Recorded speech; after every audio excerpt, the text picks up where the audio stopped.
There's a reason night. Welcome back, everyone. Lights, camera, action as two Claflin University alum have come together, helping to put together an original documentary celebrating student creativity and hands-on learning in the digital media world. It's called The Ripple Effect, the Next Generation Storytellers.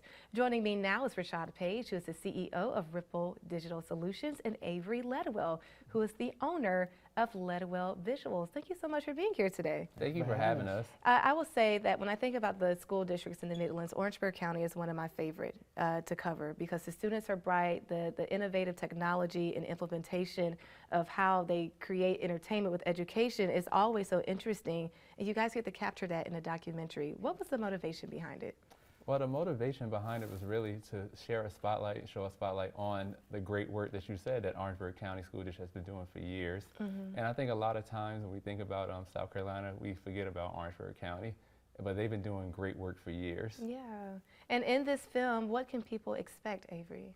So they can expect to see the hard work and dedication that a lot of the faculty and staff, parents, and the students have come together to try to put this documentary together, and also help with the studio broadcast that we're going to be doing in the schools as well. And that's going to be at Carver Edisto Middle School and Edisto High School. Students will be able to get a hand and engage in response to seeing how the world of media works.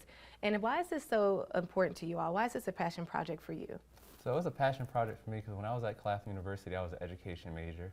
And Orangeburg County School District invested in my education and allowed me to matriculate through Claflin and go through my student teaching experience.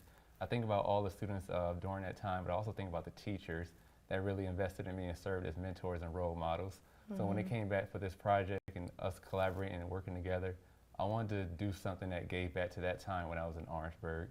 And that's what this documentary is really about. It's a work of love, a passion project, like you said. Yeah, what about you, Avery? And for me, I've been working behind cameras since I was in middle school, from middle school to high school.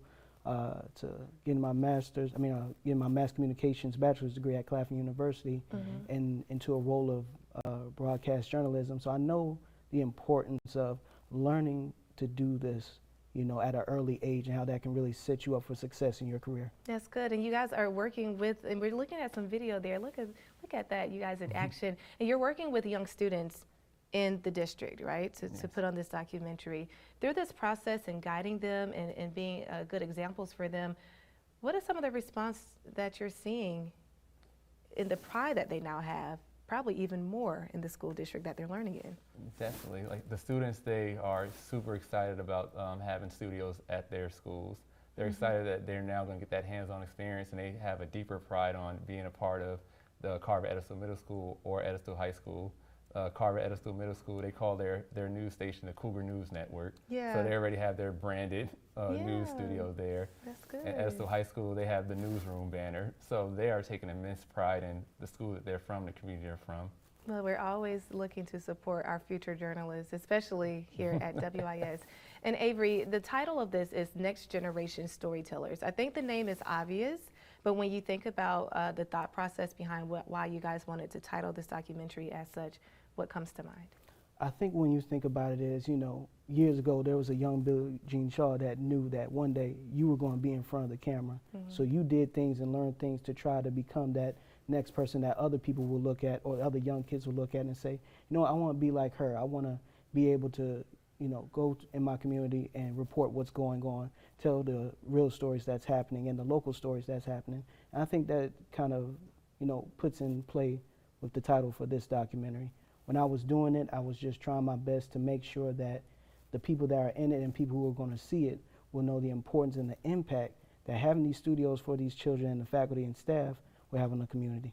All right, well, great. Gentlemen, thank you so much for coming on, and thank you for what you're doing for the community, and especially our rural communities, and making sure exposure is key there. And if you would like to be a part of the grand show of the Ripple Effect Next Generation Storytellers, you can come out and see it Wednesday, September 3rd. Remember, we told you guys about that new theater on Claflin University's campus? Well, listen, that's where the showing is going to be. 6 p.m. on Wednesday. It is free, so it will not cost you anything but your dedicated time to come and support these future storytellers. We'll be right back.